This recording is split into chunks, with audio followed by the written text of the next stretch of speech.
I don't want to waste your time, so there won't be an intro. Today, we're going to break down the Clubhouse church room that Space Station Gaming used in the OGA Pitland last week. Over the course of 7 rounds, they were actually unbeaten on that bomb site, and a lot of you guys seem to notice that as well. Thanks for sending me these messages, but let's get into it and explore just what exactly makes this strat so successful. This strat is not the usual 5-man on-site turtle defense, and that's pretty obvious by looking at the operator lineup. If you're trying to play Church Armory on-site without bringing Smoke, Maestro, Echo, Mira or Jaeger, you're pretty much trolling already because you just lack the necessary tools to effectively waste time at utility. So if they're not planning on holding the site, what are they holding? This is one of the rare times where you see a defending team invest a lot of utility far away from the actual objective. Mute is reinforcing the outside server walls, Castle is barricading off 2 of the 3 ways into bar, and Vigil is barricading off the kitchen door and later also the toilet door, which basically isolates the bar area. Going back up again, we see Mozzie reinforcing the other pair of outside walls on the map, and we see Castle using his last barricade on a construction window. Also, notice how both construction hatch and bar hatch are open during the prep phase, because that's going to be very important later on. In order to get a better sense of the operator positioning, we'll jump into a different round, but it's exactly the same strat. Here we have Canadian on Vigil, boxed in bar by the castle barricades and the wooden barricades. 1 floor up, we have Mute playing on the west side of the map, and Mozzie playing on the east side of the map. Both of the outside reinforcements are supported by Mute jammers. And in general, the entire floor is packed with Mute jammers and Mozzie pests all over the place. Because both Mute and Mozzie are shotgun ops, the rotation holds on the top floor are made quite late into the round, and they sometimes differ based on what the attackers have been doing so far. But usually there are holes here, here, here, maybe a bigger one here, and here. All of which serve to give the defenders a lot more flexibility in the way that they can rotate around the top floor, which is another thing that makes effective droning quite difficult. What's happening on the bottom floor isn't too relevant, you just need to know that Castle is holding down Armory and Legion is holding down blue stairs. Here we have the same setup in blueprint format. Outside walls reinforced, Mozzie and Mute on the top floor with a bunch of rotation holes, open hatches, and jammers and pests scattered around. Bar is isolated with castle barricades, and Vigil is holding it down. That basically concludes the first part of their strategy. Whenever you're hit with a setup like this, where the defenders are playing some unknown heavy roam strats with castle and generally annoying operators like Mute, Mozzie and Vigil, your first thought as an attacker is always, okay, can we get away with ignoring all of that and straight up rush site? The answer here is a pretty resounding no. You can't really rush main stairs, because that's where Vigil is playing, and he would spot a rush pretty early, giving Mozzie and Mute enough time to rotate down. Hot dropping kitchen maybe, combined with a dirt rush could be nice, and dirt is in fact not defended, but the problem is this hole in office, because with that one, Mozzie can hold kitchen hatch from above. And also kitchen hatch can still be impact tricked by castle and armory. So the only way left is blue, and let's see how this worked out for Team Liquid. Turns out, not very well. Bosco immediately notices that something is up, and Liquid drops right into his crosshairs, and I don't think that a lot would have changed if they took a more conventional route through Oil Pit and Secret. Look at how fast the roamers are back to site. Vigil needs around 3 seconds, and Mute and Mozzie need around 7, because all 3 of them are playing very close to the hatches at the start of the round, precisely to make sure that they are back in time to deny a rush. So rushing site doesn't seem to be the play. What about clearing the roam then? Whenever you're clearing a roam, you want to do 2 things. You want to push out the defenders, obviously, but if possible, you also want to block their retreat routes, and that's where the problem is. With the way this strat is set up, it's basically impossible to do both at the same time. Just look at all the possible ways the defenders can fall back here. Garage, cache stairs, construction hatch, main stairs, and gym hatch.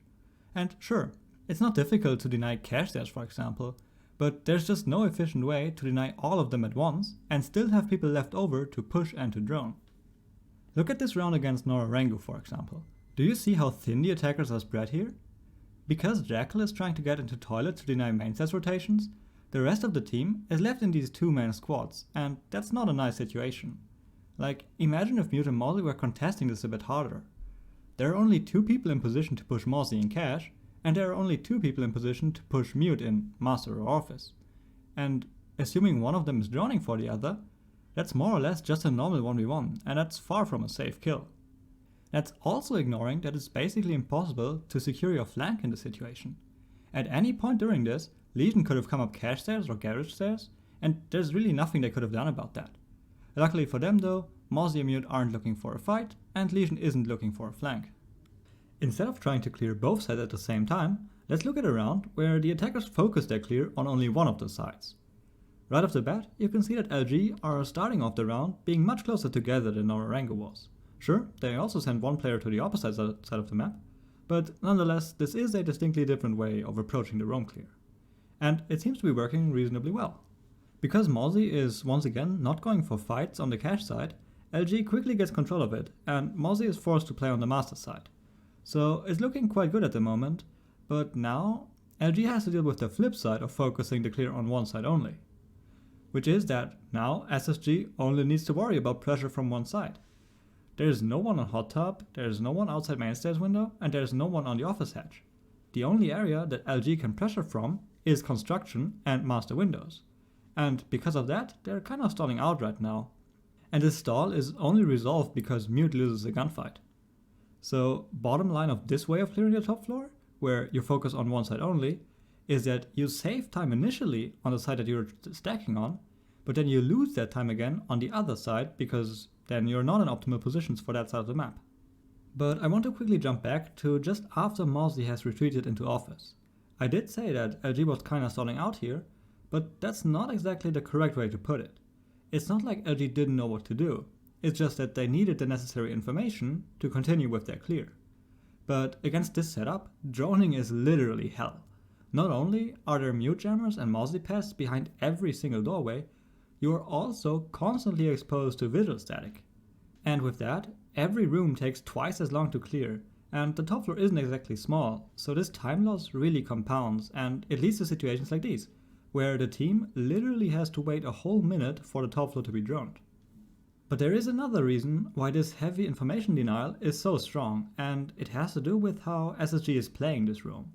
As you saw in both the rounds I showed, Mozzie was always fairly quick to retreat, and although Mute was going for a gunfight in the LG round, more often than not he also drops back to site together with Mozzie and Vigil. Here you can see just how often this strat turns back into a 5-man on-site defense. And this is obviously not a coincidence. This strat specifically calls for Mute, Mozzie and Vigil to not go for gunfights and to instead entirely focus on wasting time without risking a death. And without this idea of falling back as a cornerstone of the strat, I think it would only be half as effective. We can also see how important this is to SSG by looking at the castle barricades. The only reason they are where they are is to guarantee the retreat routes. Let's look at Mozzie. The easiest way for him to fall back is through the construction hatch, but that is easily denied from the construction window, unless it's castled of course. Going one floor down, you can also deny the construction hatch from main door, but that's castled off too. And the last castle barricade in Billiard makes sure that Vigil, Mute and Mozzie can use the moto hatch to fall back all the way to site without being denied from strip. And to circle back to my point earlier, the reason this playstyle synergizes so well with the Mozzie Mute combo is because these gadgets still waste time even if you have already fallen back to site ages ago. Like even if the attackers suspect that the defenders have fallen back already, they can't just stop droning. They still need to check every corner to make sure that the defenders are actually gone. And this is the main reason why this strat is so strong. At some point, it always turns back into the default turtle strat, but usually the attackers have way more time and utility left at this point in the round. Ultimately, the defenders are giving up the utility of 4 operators, but in exchange they take half the drones, half the round time, and a bunch of utility from the attacking team. And looking at the 100% win rate, this trade seems to be very much worth it. Just how difficult it is to play this round from the attacker's perspective is nicely shown by this round against Liquid. Here, Liquid is even up a man, but they only have 50 seconds to go, and you can see how they are scrambling to get done all the things that you would usually get done to attack the basement. And then to top it off, they even get impact tricked, which costs them another 5 seconds. And because of how low the timer is, and because they lost a lot of drones during the roam clear, SSG is allowed to play red spots like these, Mousy in Moto and Castle behind the pulse rotation. And from here on, it's just really easy and there's nothing that Liquid can do anymore. So that's the SSG basement roam. They start the round off with an extensive roam, covering basically the entire top floor. In the mid game, Mousy and Mute are continuously falling back, making use of the Mute Jammers and Mousy Pests to waste as much time and utility as possible. During that time, Mousy and Mute don't actively look for gunfights, and before push comes to shove, all three roamers drop down all the way into basement. At this point, the defense turns into the default 5-man onside hold, with the exception that the attackers have a lot less time and utility available than usual.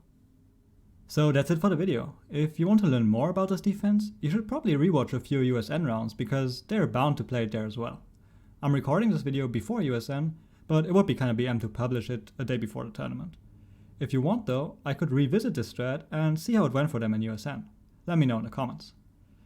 Anyways, I hope that you learned something new, and thanks for watching.